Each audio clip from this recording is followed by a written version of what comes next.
Hello.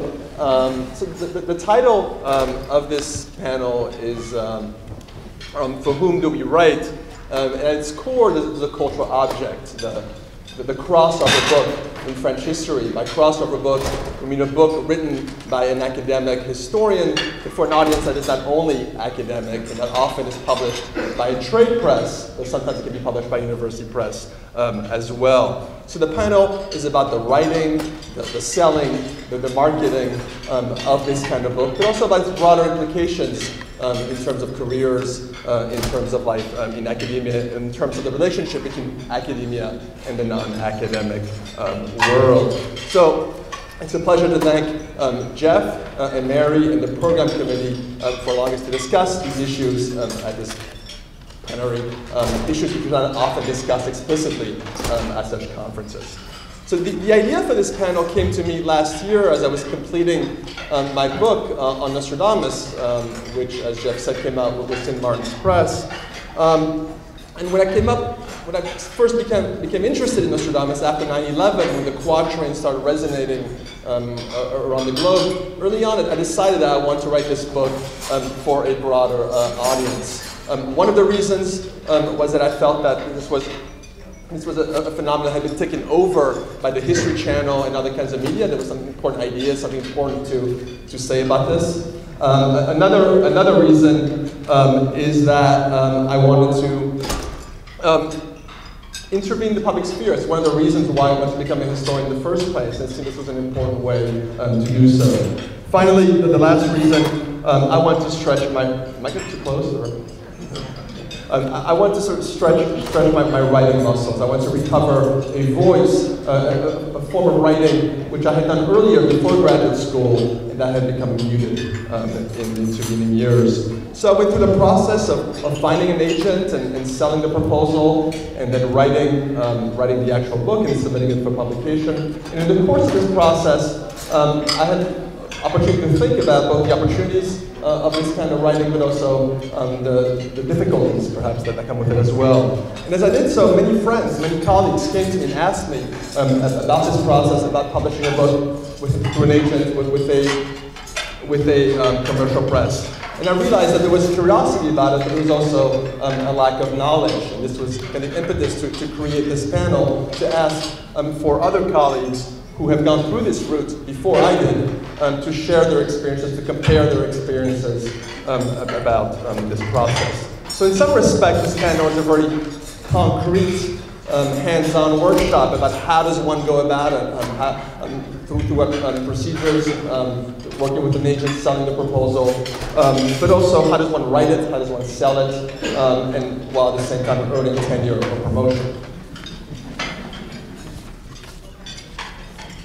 The other reason why this panel seemed like a good idea is that crossover books raise topical and perhaps even urgent questions today. After all, we're living through an era that arguably makes it all the more important for historians such as us to intervene in the public square. And there's a few factors come to mind. I think there's a hunger among the non-academic public for information about history, for contextualization, and sometimes even for depth of information. There are pressures on academic jobs and academic publishing with declining numbers of monographs, which perhaps make this kind of publication, this kind of writing, more enticing at this time. There are also pressures on the humanities, and on history, perhaps within the university, in terms of course enrollments, in terms of justifying one's existence, that may lead some scholars in some disciplines to embrace this kind of writing as a means of gaining a form of visibility and perhaps even legitimacy that can reap dividends. And finally, the advent of new technologies, to some degree, is eroding the walls of the ivory tower and making these kinds of dialogues easier today. This is something that David Bell will talk about later. So all this seems to indicate that there's both a need and new prospects for this kind of writing, this kind of publication today. A historian who can straddle a line between the academic and the non-academic world. So the crossover book is one way of doing so. There are other ways, of course. But by talking about our own experiences, by talking about writing this kind of book, hopefully we can put these kinds of questions on the table and launch a conversation about the opportunities, but also about the state of this kind of writing at this precise moment. This being said, there are also another side to the matter. There are also forces that complicate this kind of writing. Rapidly, I think the insular nature of the humanities, the tendency to write for one's own colleagues, can make this difficult in terms of rewards within departments and within universities. The declining weight of history vis-a-vis other disciplines, like economics perhaps, in the public sphere, something we might want to talk about as well, and something that the AHA President Kenneth Pomeranz wrote about last year. The transformation of commercial book publishing itself is a question as well. Pressures on books, pressures on long-form books, the changing patterns of reading and attention span as well. And finally, this is a conference of French historians. France itself is perhaps facing its own challenges as a topic of interest, as a topic of study in the age of transnational studies, in an age of declining, perhaps, presence of France in the world. So these are uncertain times, and our panelists will not provide answers to these questions, but they'll share their experiences and they'll address some of these broader issues. But our goal, again, is more to launch a conversation on both the reality and the possibility of this kind of writing. So let me now introduce my four colleagues. Jeff, Gayle, David, and Caroline. All of you work on different periods. All of you have published different kinds of books, but all of you have followed the trajectory, starting with a monograph and moving towards crossover books. So all of you have accepted to talk about your experiences, doing so and to kind of generalize perhaps to some broader thoughts, broader points about this question. So I'll quickly introduce all four of you, and then all four of you will talk for about 10 minutes, informal remarks, after which we'll open the floor. So, Jeff, we'll start with you. Jeff, you are an associate professor of history at Rhodes College. You published Making Jazz French with Duke in 2003, and then you devoted your second book to the 1910 Paris flood, published by Palgrave Macmillan in 2010, Paris Underwater. You will discuss your own transition from one kind of book to another, to a different kind of writing, and your evolving relationship to market form and to academia.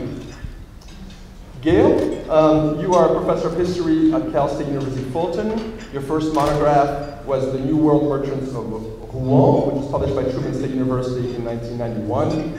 You then switched to an interwar murder mystery with Annette and the Crosswhite in 2010, Murder in the Metro, Laetitia Tourteau, and the Cagoule, which came out with LSU Press. This was both a chronological leap for you, but also a narrative one. This is very much a different kind of book than your first one, both in style and in readership as well. And you've not only embraced the new world of crossover publishing and online marketing, but will also tell us that this kind of writing is necessary for us as professional historians. Caroline, you are an associate professor of French at Barnard, and like Jeff and Gayle, have moved from one book to another. You first published a monograph, Terror and Its Discontents, with Minnesota in 2003, and then moved towards cultural history and trade publishing with Queen of Fashion, when Marie-Antoinette wore into the French Revolution, which came out with Holt in 2006. So you will talk to us about your transition to a new kind of writing, but also draw from your position as both a literary scholar and as a frequent contributor to the New York Times Book Review to provide a distinct perspective on this question. Finally, David, you are the Sidney and Ruth Lapidus Professor in the Era of North Atlantic Revolutions at Princeton and the author of 3 books, and the first 2 came out with University Presses, Lawyers and Citizens with Oxford in 1994, and The Cult of the Nation in France with Harvard in 2001. And your most recent book, The First Total War, came out with Norton in 2007. And your perspective on this question is also informed by your experiences as a journalist, your frequent contributor to the New Republic, among others, and as a one-time dean as well. And among other themes, you will discuss the need for historians to create public constituencies within a rapidly shifting landscape. Thank you very much. And I want to thank Stéphane for putting this panel together. He did a lot of work and a lot of conversations went into this, so we appreciate your hard work in putting this together. And I'm very honored to be part of this distinguished panel of colleagues. So I'm very much looking forward to the question and answer and to the discussion that we have. So I'm going to try very hard to keep my comments in 10 minutes, like we've all pledged to do, so that we can have some conversation. Basically, I just want to tell you my story, my personal story. Can everyone hear me okay? I just want to tell you my personal story.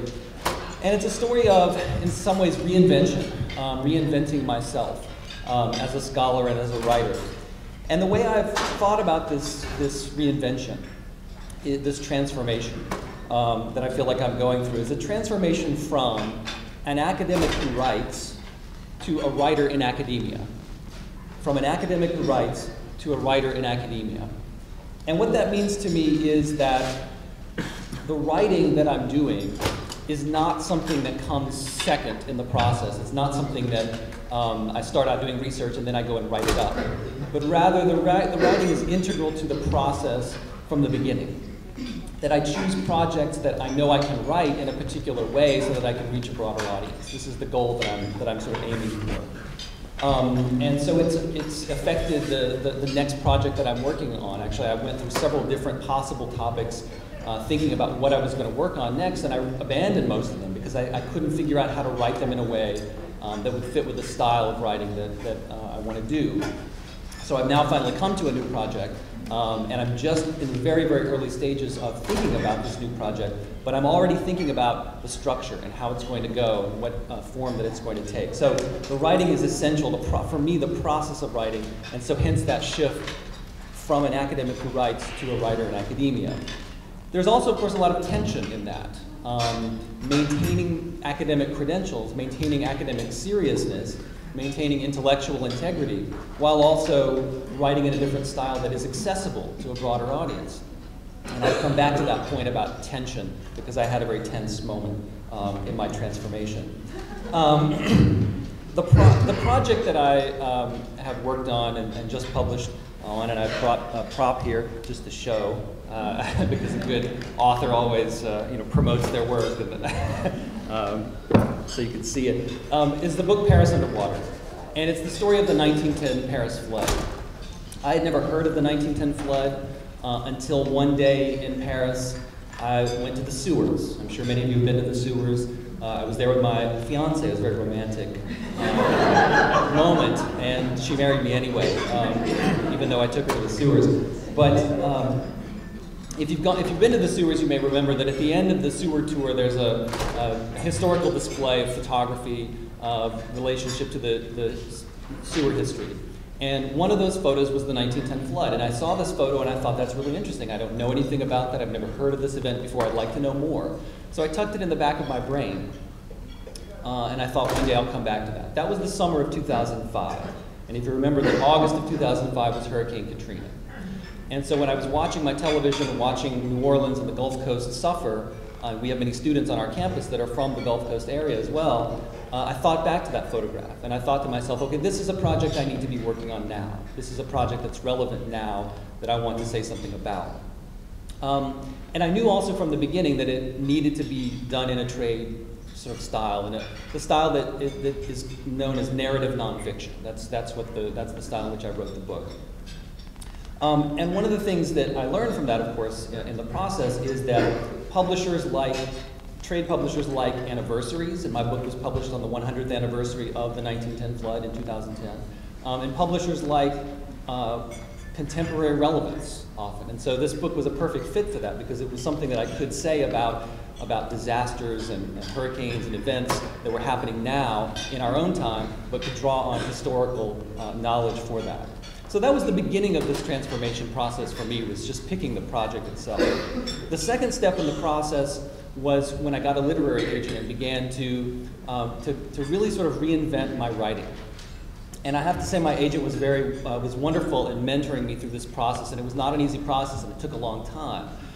She gave me a lot of excellent feedback. And she emphasized the importance of narrative. That's not how we're trained typically to write as academics, generally speaking.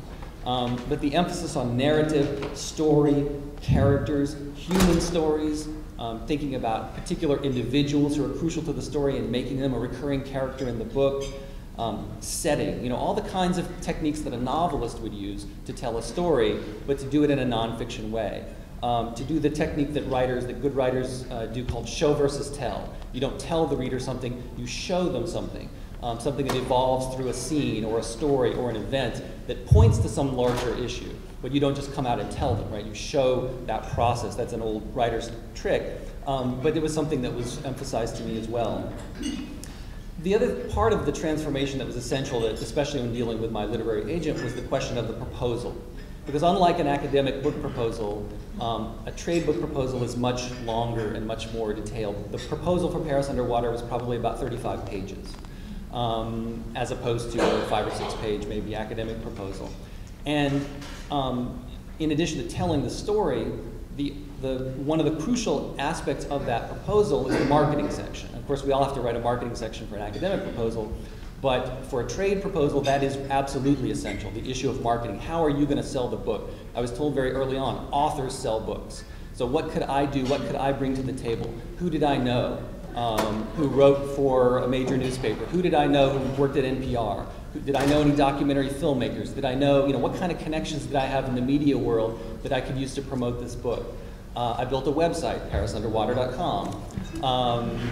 You have to mention these things at every opportunity. I have a Facebook page for the book. All those kinds of things. And that was something that my agent also taught me about and I learned a lot about in that process. By the way, for those of you who are interested, I want to mention at this point that there's a really great book that you might read, a book by a woman named Susan Rabiner called Thinking Like Your Editor. And it has a very long section about marketing and all of these sort of aspects of it. And it was mentioned to me as something that you should read. And so I went and read it. It was very helpful in this process. Step 3 in the transformation, so step 1 was finding the project, step 2 was working with a literary agent. For me, step 3 then was once the manuscript was sold or the project was sold, working with my editor. It was a very different experience than working with an academic editor. I got a lot of feedback, more than I wanted at times. I had to learn very quickly how to use track changes in Word, and which I didn't know how to do before I started this. And I found I would get files back from her with lots of electronic red ink. And suggestions. And many of those suggestions were about narrative and the importance of making sure the chronology was just right. But she also emphasized the importance of thinking about your audience. Who is going to read this? That's the first question that any agent or any editor will ask you. Who are you writing this for? And this was the sort of the issue of the tension that I mentioned earlier. Because on the one hand, I wanted to write, of course, for the general audience. The person that I sort of had in my mind as I was writing was my mother. My mother's a smart person. She's not educated. She doesn't have a college degree, but she's curious and interested about the world. And I wanted to write for her something that she could read. But at the same time, I also wanted to write a book that all of you would read and enjoy in an academic context and be able to possibly assign to your students and get something out of it. And so I had a very fraught moment with my editor over this very issue of how much quote-unquote academic stuff should be in the book. And we had some heated email exchange about this, and it all worked out. We had to make some compromises. Some things went in the footnotes, some things went in afterward, and everybody was happy in the end. But there was that kind of moment of uncertainty about how this was going to play out, in maintaining my academic cred, but at the same time writing something that my mother or somebody else, the general public, could read. So for me, this transformation started with this book, Paris Underwater, but it's an ongoing process. I'm in the process right now of reading. There are a number of books that have been published that are available about how to write for a trade audience. I bought a few of those lately. I'm reading some of those, and I'm continuing to think about that process. And the last thing that I'll say, my last point, is that for those of you who are interested in going through this transformation yourself, it's possible. And I think in some ways it's especially possible for us because one of the things my editor told me when they bought the book, she said, well, Paris always sells. Or more generally, maybe France always sells. There's obviously there are a lot of people in this country who are interested in Paris and in France. They travel, they go, they're interested. And we as French historians know that there are a lot of good stories in French history. There's a lot of good narrative there. There's a lot of good drama there. And so the question is, are we willing to use our skills as historians and as scholars to reach out to that broader audience? We have the tools, we have the stories. The question is, what do we do with that? Or do we leave that to journalists or professional writers or others to engage in the public sphere in that way? So I'll leave it at that. Thank you very much.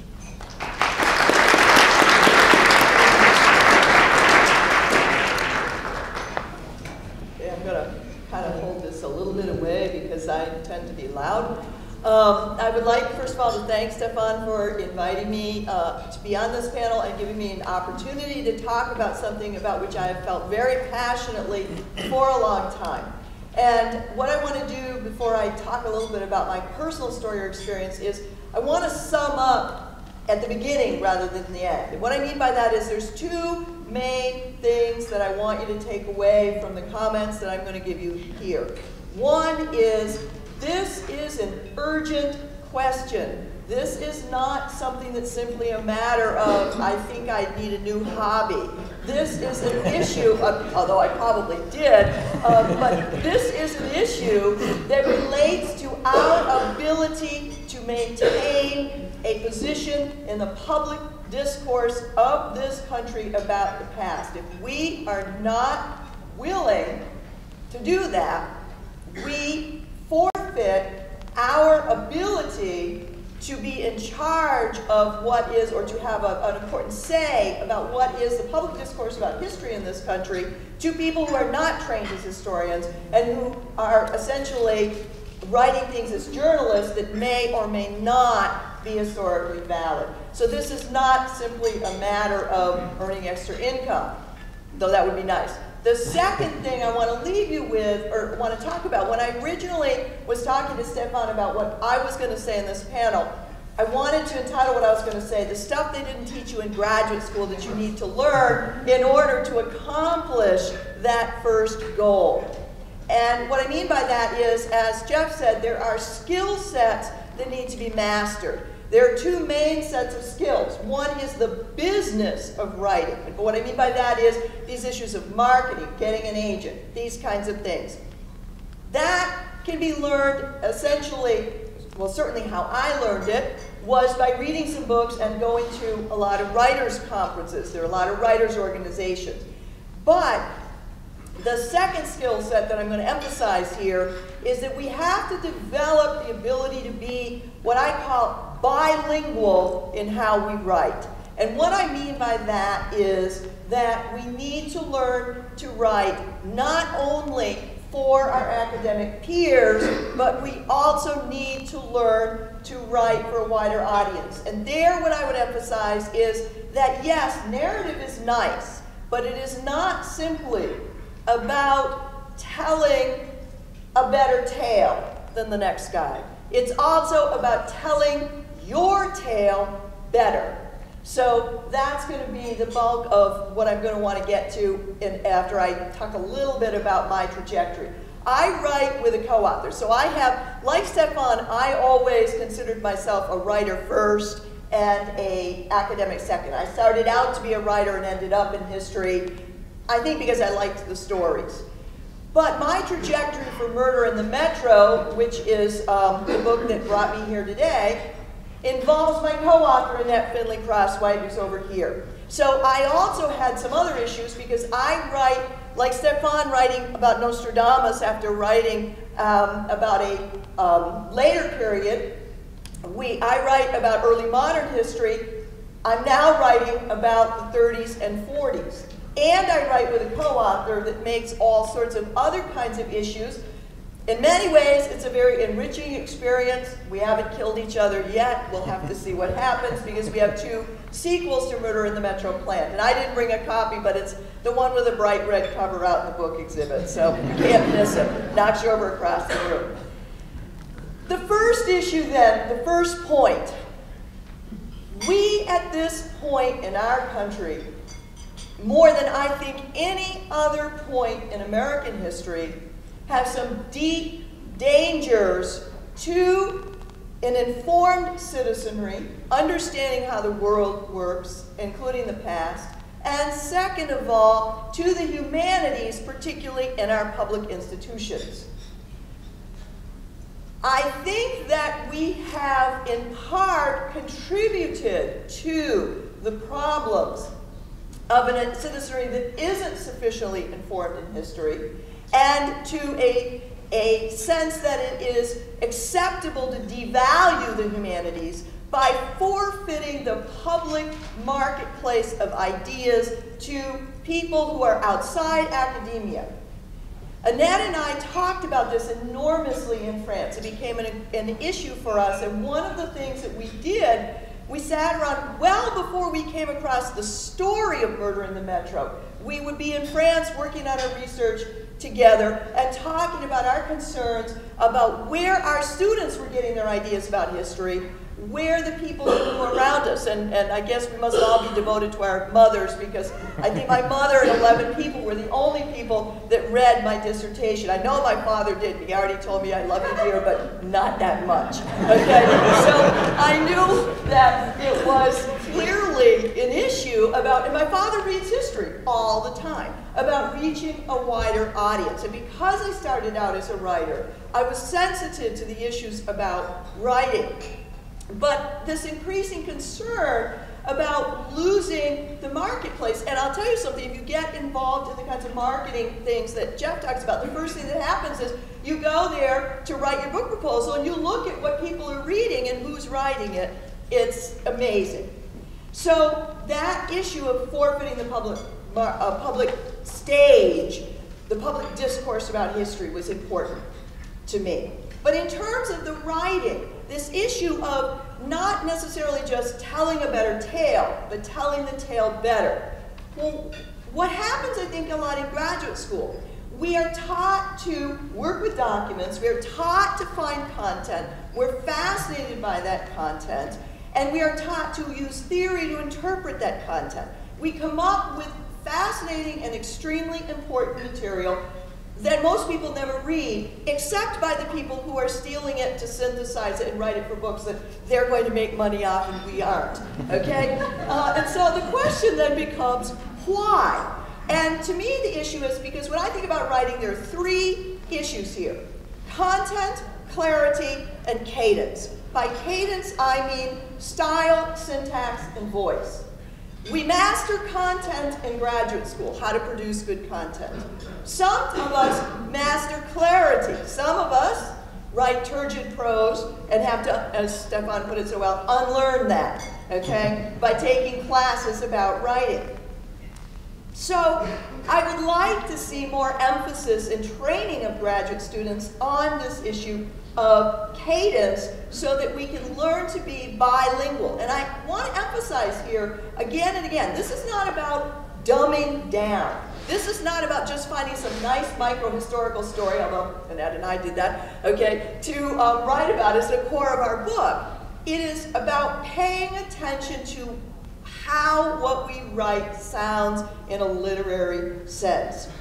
And it's not an easy task, and it does mean mastering another skill set, as well as Jeff talked about, the skill set of marketing. I could talk endlessly about the skill set of marketing, but I will spare you that, although I will say this issue of having a website is really important. Ned and I right now are putting up our website, and we're going to have a blog. It's going to be called History's Crucible, and our blog is going to be called Clues from the Crucible. So the bottom line is, yes, you have to master these skill sets, although we hired somebody because there are certain skill sets like web design that I have no intention of mastering. And you have to master writing. And so what I will leave you with about the writing is there are a lot of books. The one I recommend, number one, is Virginia Tufte, Artful Sentences, Syntax as Style. That is, but there are many others as well. I will stop here so that Carolyn can pick it up, and also so that we can move on and have time for questions. Thank you.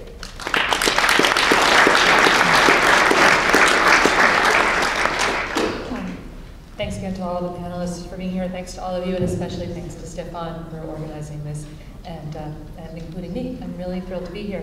My name is Caroline Weber, and I'm not an historian. So I've never been to this conference before, and it's been really exciting to even see the faces of some of the people whose books I've admired for so long. But in beginning by speaking today about the transition that I made a few years ago with my last book, Queen of Fashion, from academic writing to trade writing, I want to emphasize that it was very much an accident. Although a function of academic politics, I got my first job out of Yale, where I got my PhD, at the University of Pennsylvania, and I was in a very, very difficult department. And I had one colleague in particular, a senior colleague, who told me about a year before I came up that I would get tenure over her dead body. And anyway, she is still alive, so that tells you enough for me. Yeah, she is, I suppose. But in a way, it was a horrible moment because I had, like all of us, I had put so much blood, sweat, and tears into my dissertation, into my graduate work, into my research, into my first book, into all the time that I thought I was using to build this academic career. And all of a sudden, it seemed like one day it was over. And so I just thought, well, gosh, there's another book that I've always kind of wanted to write, but it always seemed like it might be a little bit of a stretch as an academic tome, and it was this book that was originally just going to be about Marie Antoinette's hair. I wrote, my first book was about the Reign of Terror, and I noticed while I was doing this very kind of post-structuralist, post-Derridian, but still quite Derridian interpretation of political oratory from the French Revolution and the Terror, that a lot of the speeches I was referring to and kind of reading them against the grain and doing kind of a lot of literary critical acrobatics and interpreting these pieces, that there were time and time again, there were these kind of indecipherable signifiers that referred to specific hairstyles of the Queen. And so I started keeping little index cards. I still keep index cards. I will never probably have a website. But I kept all these little index cards with references to these strange hairstyles, and I didn't understand why they kept cropping up. And they seemed to be functioning in more precise and complicated ways rhetorically than just kind of stand-ins for proof that the Queen is a frivolous spendthrift and off with her head. So I thought once I was going to have to leave Penn, and I thought I would have to leave academia, that I would do this book about the semiotics of Marie Antoinette's hair. And knowing enough people outside of academia, and having already had an experience with my mother also, who's mad that I never dedicated any of my books to her thus far, so if you all could tell her that I dedicated this talk to her, that would be helpful. I knew from experiences with my parents, both of whom have PhDs in the social sciences, and both of whom admitted to me that they couldn't get through the first chapter of my first book. I realized that semiotics wasn't going to go over very well if I wanted to do this book as something other than an academic monograph. And so by luck, I wound up seated at a dinner party in New York next to a guy who became my friend and my literary agent. And he and I sat down one day and he said, well, tell me this, what's the story? What's the story that you think her hairstyles tell? And how would you explain them to me? I'm a smart guy. I have an MA in English literature from Cambridge. I went to Columbia undergrad. You know, I should be able to understand your story without you necessarily filtering it for me through a lot of theoretical concepts that are very specific to a very small community of readers and writers. And the more we talked about the story of Marie Antoinette's hair, the more excited I got about writing it as narrative nonfiction. And that's what wound up happening, although in a strange 11th hour twist, I then proceeded to get a job offer from Barnard College while I was in the middle of the process. And so all of a sudden, I had a come to Jesus moment with my editor where I had to agree that the book would never be sold at Walmart because I wanted footnotes added. I needed it. I had to, at Columbia, you have to have 2 books for tenure, and I needed footnotes in my second book for tenure to go through that process at Columbia, and apparently Walmart will not sell any book with footnotes in it. So you all now know another insider secret. But that meant that footnotes were added back in, and 100 pages worth of them, and that meant that I lost a lot of concessions on other things, like when I hated the cover art, and other little fights with the editor seemed less important because there was still that part of an academic sort of credential that I wanted to be able to meet with this book, which was nevertheless deeply, seriously researched, however whimsical the title or the subject matter might have sounded. And then as luck would have it, I just found that I really liked doing that kind of writing. And kind of like what you were talking about, Jeffrey, about the style and finding a voice, I found that there was a lot of freedom in writing in ways that weren't hewing so closly to all of the scholarly and specifically literary critical models I had admired since my undergraduate days in Cambridge.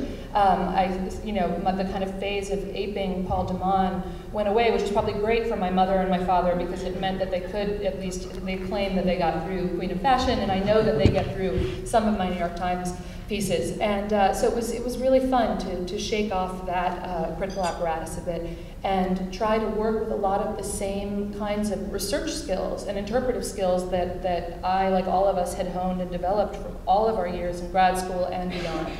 But to imagine that I was actually reading a wider audience. And so that all seemed very well and good. I'll talk a little bit now about lit in particular and writing for the New York Times Book Review specifically, because that became a huge part of my job after I got tenure in 2006, I think.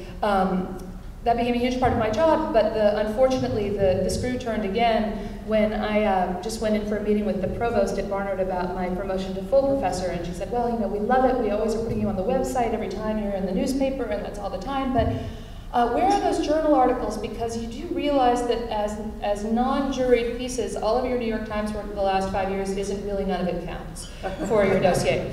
And that was discouraging, but I suppose I shouldn't have been surprised insofar as there are still some logical guarantees of quality and research scholarship sort of, again, quality that would seem to be implicitly guaranteed by those kinds of controls that we have in place at academic journals and at academic presses.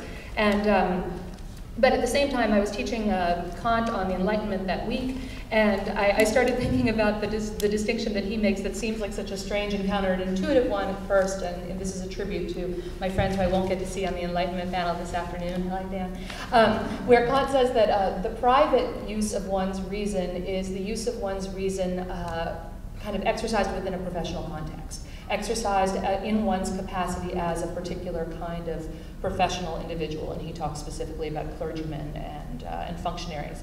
And the public use of one's reason, which he links, of course, to the project of enlightenment, is addressing a kind of a universal public, or what Kant calls a true public, or a real public. And so I kind of left the provost's office in a little bit of an après-coup huff. I thought, well, I'm trying to reach the broader public. I'm trying to enlighten the world. And of course, that's not, I don't have ambitions that are even that large, but it was interesting to see the way in which that kind of distinction had come back to haunt me now, that I was supposed to be all this time, that I was getting known in a broader, by a broader readership, that I was reaching a larger audience, mostly really writing about France and French culture, and to some extent women's biography and women's history in the Times and Vogue and the FT and other places, that all that while I was also supposed to be maintaining certain rhetorical and institutional obeisance, I don't know, or bienséance, as a professor. And so now I'll quickly close by saying that it's really the sort of the transition from, so I don't know what will happen. Maybe you'll see me in a few years and I still won't be full professor, and you'll know where the story ended. But I'm grateful for the work that I've had, in large part because while I was in graduate school, literary studies really underwent a turn away from the last gasp of high Derridian interpretive and rhetorical analysis that was so big when I was in college, and it was very much the reason I went to Yale, even though the Yale School was kind of dismantling at the time I got there to do my PhD. In the 1990s, French lit as a field really underwent an historical turn, a cultural studies turn. And by the time I was in a position to write my dissertation, I found that all of the material that was being kind of recommended to me and that I was looking at closely as having the weight of and the sort of the promise of a valid and viable and publishable first academic book, all of that material was already more historical in nature, and yet my interpretive skills were very literary still. And I think that trend has only continued, and we were speaking at the lunch table beforehand about a mutual friend of, I think, all of ours on the panel named Rory Samuels, who does very beautifully historically informed literary scholarship for 19th century France, and he's at Yale now. He was my colleague in our terrible department at Penn, and And he once reported to me after a weekend in New York with some very sophisticated, well-educated friends of his with graduate degrees that they had all said to him, well, okay, so what is it exactly that you're going to do with all your work? Are you just going to beat the dead horse of Balzac all your life? And who's going to read you doing that? And he kind of came back wringing his hands and being, well, I'm beating the dead horse of Balzac, and who is going to read that? And the good news about something like the New York Times Book Review is if you're a literary critic, that's actually what you were trained to do to begin with. But I can't think of any other major publication in the world that would publish my literary critical musings on anything at all. I can do kind of Demanian rhetorical analysis with you all day long, and I love it, and I do it in the classroom, and it's enormously fun. But nobody wants to read about it, not my mother, not Maurice and my friends with other postgraduate degrees. And so the book review has been a blessing for me specifically as a literary scholar because it has allowed me to read books and critique them for work, or for what I have taken to be work. And then finally, I just want to add on a last and optimistic note, although I was a little bit scooped by Jeff, whose book I really enjoyed reviewing, by the way, in the New York Times Book Review, that as I mentioned before, my beat at the Times Book Review has mostly been to write about France since Queen of Fashion came out and was something of a crossover success. And for a while, I think I was on deadline to the New York Times Book Review continuously for almost 4 years, in fact, and that finally stopped last December. But one of the things that was always kind of reassuring if I'd pop into the Times and do a podcast about one of the books of the week with the editors would always say to me, it's so great that you work on France, because books about France will always sell. And I can attest to all of the countless sleepless nights I've spent reviewing other people's books on France that do get published in the trade or that get published in academic presses and reviewed in the Times and find a larger audience. You're in the right field for that reason, absolutely, and I hope to get to read lots of books by all of you coming my way at the Times Book Review someday soon. So thank you.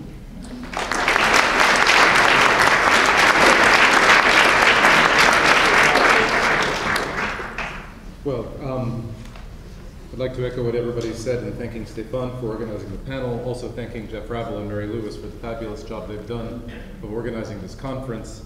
What I'm going to talk about is really the changes that are now affecting sort of the world of commercial publishing and the world of academia and sort of the relationship between those.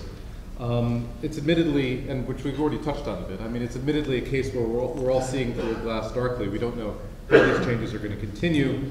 For what it's worth, I've had the chance to look at it from different perspectives, from my own writing, from the perspective of being a dean and therefore seeing how these things go into the creation of academic portfolios for hiring and promotion, and also from being on the board of a university press, but a university press that does a lot of trade publishing, which is Oxford University Press, where I actually have to sort of judge a lot of proposals that come in that are agented, that are for what we would call crossover books. To start, I think it is worth sounding just about all these changes that are going on and that we're so aware of. It is worth sounding a note of caution. I think, you know, at the turn of the century, now 13 years ago, there was a widespread assumption that the academic monograph and article were dying. There was a pretty widespread assumption that maybe by now people would be hired and promoted on a rather different basis from what had been traditional, maybe with different kinds of work than had been familiar. And, you know, in 13 years ago, with the crisis in academic hiring, already, you know, a quarter of a century old by that point, we thought that the structures that we had for training graduate students and training new historians would have to change. And, you know, none of these things have actually happened. It's interesting. The academic monograph on paper is actually doing surprisingly well. There are still plenty of them being published. It's probably easier to get an academic book published now than it was maybe 5 or 10 years ago. You know, the criteria for hiring and promotion are still very much drearily the same as they always have been, as Carrie was just talking about. You know, we're still judged on the same basis. And the structures of graduate education remain very much the same as they have been. So today, in fact, we have the same predictions being made about the death of the monograph. We have new predictions being made. I mean, the cauchemar du jour, so to speak, is of course that with massive open online courses that we're all going to be fired and replaced by glorified teaching assistants who can simply do the grading while somebody watches Simon Schama on their computer. So let's hope that doesn't come to pass. And I'm not saying that any of these, some changes are obviously going to come to pass, but we have to be very careful not to underestimate, as we all know from our own professional lives, the huge degree of inertia that prevails in the academic world, and it's proved surprisingly resistant to all of these changes. Now, what's interesting is that the same degree of institutional inertia is not prevailing in the world of commercial publishing. There, things are changing much more quickly. I mean, as you know, if you've published a book in recent years, publishers are now doing electronic editions as a matter of course. And then, as Jeffrey particularly was saying, and as Gayle was saying, I mean, one of the first things that a publisher asks you to do when you sign a commercial book is to become your own publicist electronically. So you have to set up a website, a Facebook page, a Twitter feed, a blog, right? And the goal of all this electronic busy work, of course, is to produce that magical alchemical condition we could call virality, where every one of your tweets gets 6 retweets, every one of your blog posts gets linked to 10 times, and so the buzz about your book will spread out electronically like some sort of terrible oil spill washing up on beaches 1,000 miles away and forcing the people who live there to pay attention to what you have to say. And I think to the extent that these commercial trends are continuing, one effect they'll certainly have is to reinforce another sort of order that commercial publishers have always tended to give to their authors, and that we've already heard about on this panel, which is to say, be relevant. I mean, are you writing about some wonderful 18th century salonière? Well, then you'd better be tweeting about how she leaned in, just like Sheryl Sandberg. Do you have a story about young French Jews joining the resistance? Well, maybe you could be linking to blog posts about the Syrian resistance. Are you working on same-sex relationships in 19th century Algeria? My God, you have hit the mother lode. I mean, your Facebook page should be liking every marriage equality page in sight, while you, with the other hand, you are tweeting furiously about the French intervention in Mali. For every 100 clicks you generate, one extra person is going to hit that magical buy now button on Amazon, ka-ching, and you are going to be, home free, or so we hope. Now, joking aside, this intense quest for relevance, I think, is not always good news for us as historians of France, trying to publish books that speak to a general public, especially for those of us who work on the period before the 20th century. There's certainly a sense, I think, in which it is making publishers more leery on taking a risk, even with the great love of France, on taking a risk on projects that don't immediately have some sort of obvious link to things today. And there is, despite the love of things French, there's also the kind of marginalization of France within contemporary American culture, and especially the ever-increasing ignorance about things French. I can't stress how much of an obstacle this can be, because people, and by people I mean agents and editors and book review editors, are hesitant to take a risk on projects which they don't have any peg for. They don't know what to connect it to. And so it's not surprising that despite the success of Jeff's book, which has been so wonderful, I mean, so many of the books that come out in French history and that get public attention are those that return again and again to a very small range of topics: Joan of Arc, The Three Musketeers, Marie Antoinette, Napoleon, so guilty as well here, Les Mis, the Holocaust. And I'd be curious to know the percentage of French history books that get reviewed in places like the Times Book Review that have, in fact, some sort of link to one of these categories. I'll look into that. And I think it's also a reason why so many of the books in French history that succeed are not written by us, but they are written by people like Graham Robb on peasants, or Alan Riding on Vichy culture, David McCullough on Americans Abroad in Paris, and we know all of the limitations of some of these books. Certainly I've written about them. And I think, as Gayle was stressing, this is a pity because we need a public constituency for the humanities. We need people to recognize that professors are not simply sitting around eating candy in their offices all day, but that we are actually doing something useful. I mean, when they threaten to close an opera, you have people, opera goers, protesting. When they threaten to close a French department, you don't necessarily have a lot of people out there in the street going, save the French department. And to the extent that we can build a public constituency, it's really useful. Now, I hope that in some ways some of these trends, the bad trends, can be reversed in the next few years. I think the new technologies are certainly accomplishing some of this, and it's exactly what Stéphane was talking about when he talked about the walls of the ivory tower getting eroded. I mean, it has certainly become easier than ever before for non-academics with a serious interest in history, or even a not so serious interest in history, to have access to a huge range of primary and secondary sources through the web, and also to be in touch with us. I mean, I'm sure many of you, probably most of you, get the occasional interested query from an interested amateur who just wants to know more about it, and it's a wonderful thing. And my sense is, certainly from my own work with publishers, is that it's getting easier and easier to basically target these niche audiences. My guess is that 5 years from now, if somebody writes, say, an accessible history of the Paris Commune, that the publisher will sort of really know the 17,000 people throughout the world who speak English and can buy a book and are really interested in the Paris Commune, and will be able to target them for advertising. And maybe 150 of them will even buy the book, or maybe even 1,000 of them will buy the book, which is more than most academic titles sell, of course. And the great advantage of electronic publishing and publishing on demand is that publishers are no longer quite as captive as they were to the cycle of remainders and returns, to the sort of tyranny of the bookstore and what's going to be displayed and comped in the bookstore.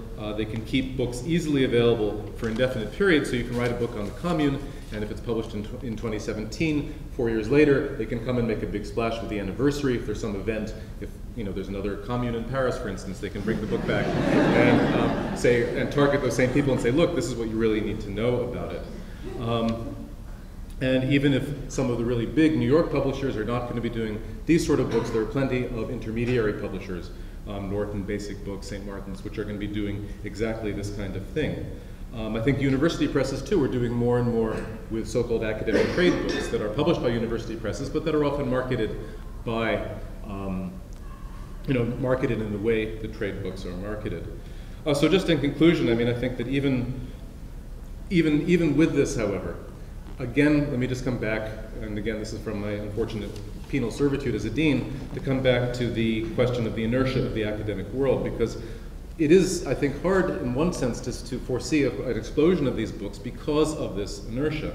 Much as I would like to see good writing and public outreach count for more in hiring and promotion decisions, also in, of course, annual salary evaluations, don't forget those, I don't see this happening. It is already hard enough to explain to many academic administrators why historians are not devoting more of their energy to peer-reviewed journal articles, or even as opposed to university press monographs, to say nothing of commercial books. This is a very hard battle, and it has to be fought, Dean Fitzgerald, on the level of the dean's office in many cases. I had constantly had to deal with an academic council whose physicist members were constantly asking about historians, what's their H-index? Now, if you don't know what an H-index is, you're very lucky, is all I can say.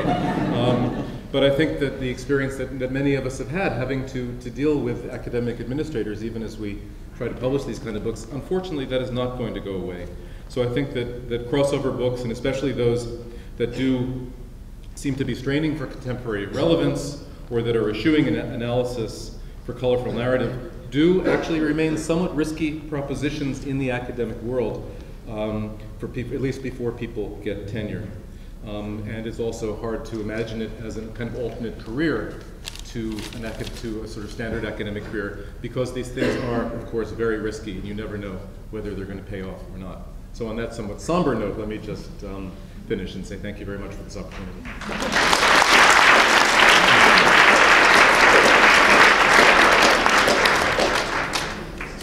Thank you to all of you. I think we have about 15 minutes left. Yeah, unfortunately not more than that. So I can bring the microphone, and I think I'm going to collect a few questions because since we only have 15 minutes, we really don't have time for individual questions or individual answers. So are there any questions for the panel? Maybe I'll get the ball rolling. I'm curious about, to the extent that the academic presses are publishing these crossover books, if you're going to write a kind of narrative nonfiction book, is it somehow perceived, Deans Bell and Fitzgerald, as better to publish a crossover with an academic press, or is it the fact that it's narrative that is perceived as the problem? I understand the question. I mean, it really depends on the book, and I think it's also just important to recognize that often some of the most successful crossover books historically in our field have been published by university presses. I mean, for example, The Return of Martin Garrett is published by University Press, and it has sold more copies than almost all the sort of commercial crossover books. I think it depends on the institution. It's very hard to answer this question. I mean, it depends a great deal on the culture of the particular institution, and but there is often a thought that a book will not be particularly serious, but again, it depends who's doing the judging. It's hard to say. I second that. I want to say though also that I mean, this is a very unusual institution that I'm at, and I'm familiar with the H index. It's technically universal, Barnard size.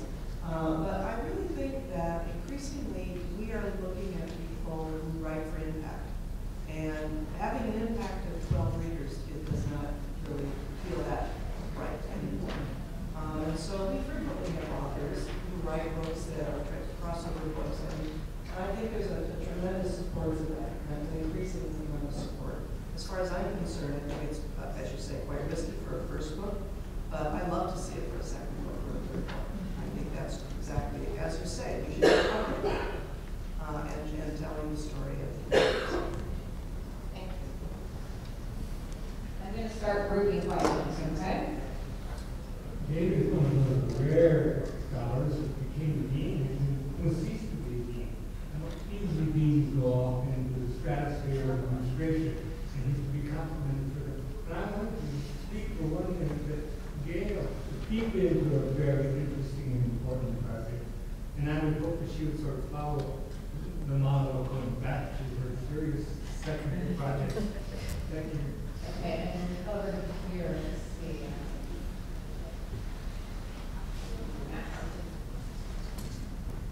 I'm interested in the tension between what Jeff said about only certain stories make good crossover or good popular books, if you want to use that term, and what Gayle said about tell your own story in a bilingual way. And I'm wondering if all stories can be told bilingually, or if most of our stories can be told bilingually or not. Great question. And over here. I just want to say, speaking as a junior scholar, that it's really hard to literally to engage in these projects, but I wanted to make a comment or call for better academic writing that's more engaging, that can be scholarly, serious, but also engage with a wider audience. Do you have any responses to those few remarks? On the first question, I think it's a good point because one of the things that I was saying is that I abandoned certain projects because I didn't feel like I could tell those in a certain way, and that may just speak to my own limitations. So I don't necessarily want to imply that that only certain stories can be told in this sort of way. I think perhaps somebody else might have come along with one of those ideas that I had and maybe been able to do that. I mean, I think there may be certain moments when form and style have to go together for certain reasons, but I think in that history, the study of history, sort of at its bottom is the telling of stories, and that's what grabs people's attention. That's why history is correct me if I'm wrong, someone, but history is the biggest, in the trade field. History is the biggest nonfiction category in terms of sales. People like to hear stories. So, I think you can probably do just about anything in this way.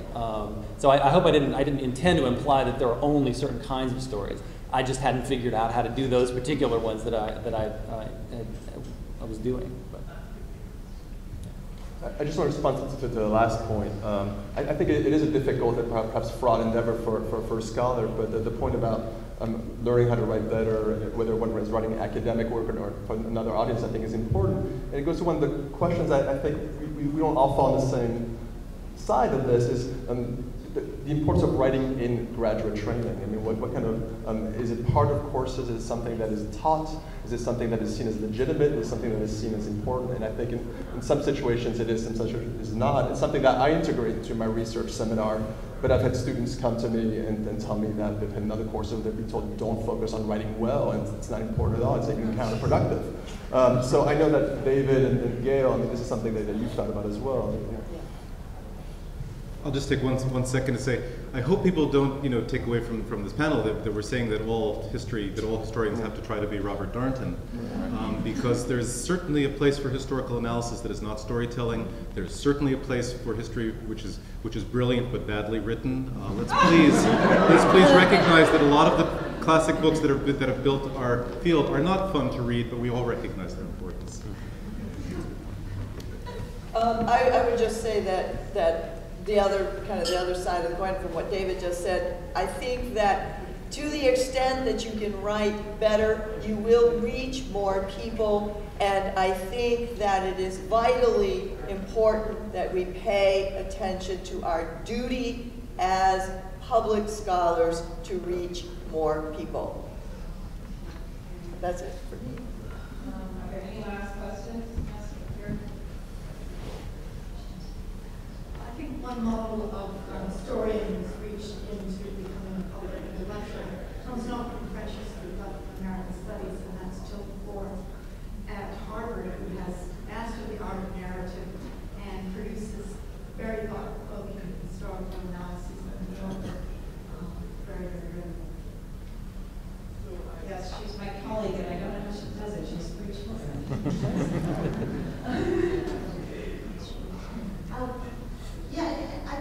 I still think we do have to recognize that there is a tension between what, what we are trained to do. I like the comms business about, there's two levels on which we operate, and of course, being crossover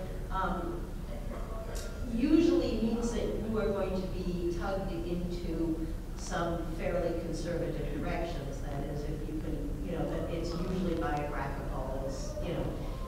So my question is simple.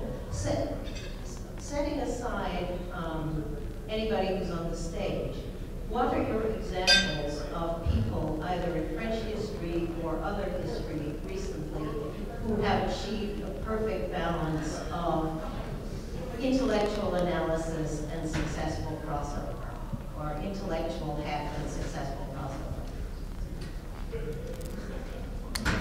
I'd like to give a mention to Daniel Mendelsohn, who's a classicist at Barnard, and whose book, The Lost Search for 6 out of 6 million, is one of the most phenomenal works of simultaneously autobiography, family history, detective story, and incredible, very close and thoughtful Old Testament exegetical analysis. So I think that's a phenomenal book. I'm reading a book now by Tom Rice called The Black Count. Has anyone heard of this? That I think it's my next book is coming out with Knopf, another trade publisher, and this came out with Crown, which is affiliated with them, and it's a man who's doesn't have an academic post at all, but it's the story of Dumas grand-père, the father of Dumas père, and the real life model for the Count of Monte Cristo. And the prologue begins with the author himself in a little tiny town in France where it's been rumored that there's a safe with all the family papers of Dumas. But the safe is, nobody has the combination, and they decide basically he gets permission from the town mayor to blow off the door off the safe.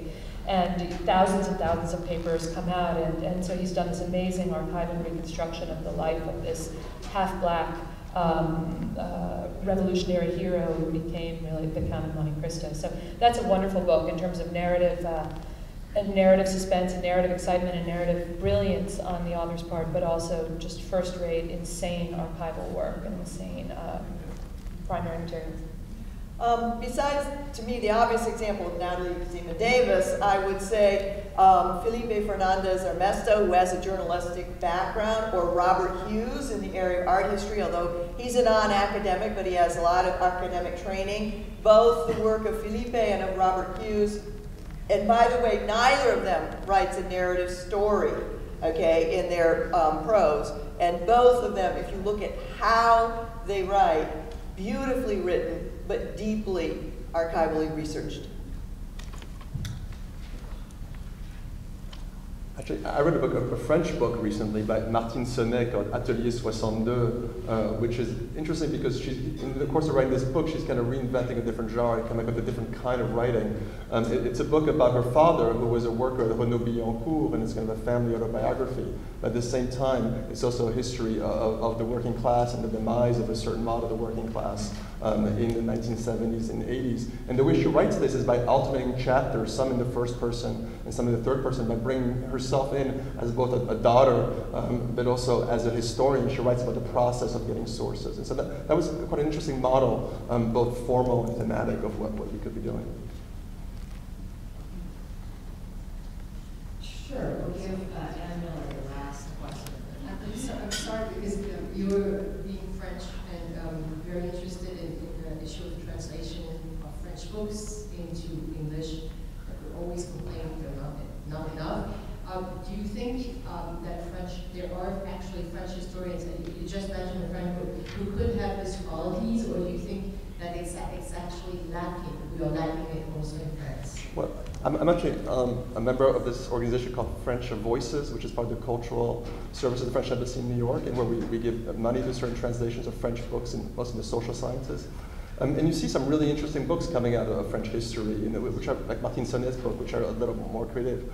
Another example would be Ivan Jablonka's book, Histoire de mes grands-parents, which just came out last year, in which he writes the history of his grandparents and Polish immigrants coming into into France in the 1930s and their fate during the war. So kind of a micro history, but also very much of a personal family history. I think that kind of book, by kind of bringing together different kinds of voices and different kind of writing registers, does resonate with different kinds of readers. And it's a book that has been very well received by French historians. Hopefully it will be translated in the US, but also I think has reached a broad audience as well.